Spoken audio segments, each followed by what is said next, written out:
ఆయనకు వ్యక్తిగతంగా కమెంట్ చేసాడు తప్ప ఇంకో పనేముందే? నోరు ఉంది కదా అని మాట్లాడే ఎటు పడతాటు పని వేయాలా. బాధ్యతాయుత పొజిషన్లు ఉన్న వాళ్ళు మాటలు తక్కువ వేయాలి, పని ఎక్కువ వేయాలి. నిన్న ఏం మాట్లాడిండండి ఆయన మీటింగ్ లో?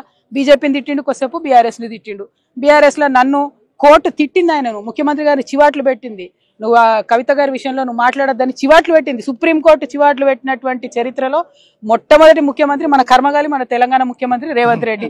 అయినా కూడా ఆయన విఘ్నత పాటించకుండా నా మీద ఎటువంటి అటు మాట్లాడితే అది చరిత్ర నిర్ణయిస్తుంది. ఇగో మా అన్నదమ్ములు అందరూ ఉన్నారు, వాళ్ళు కూడా చూస్తారు, వాళ్ళు నిర్ణయిస్తారు సమయం సందర్భం బట్టి. నేను కూడా మళ్ళీ అట్లా మాట్లాడి నా స్థాయిని నేను తగ్గించుకోదలుచుకోలేదు. ముఖ్యమంత్రి గారు ఆలోచన చేసుకోవాలి. సుప్రీంకోర్టు చివాట్లు పెట్టినాక కూడా నన్ను ఏదో అంటే అనని, నాకు పోయేదేమున్నది?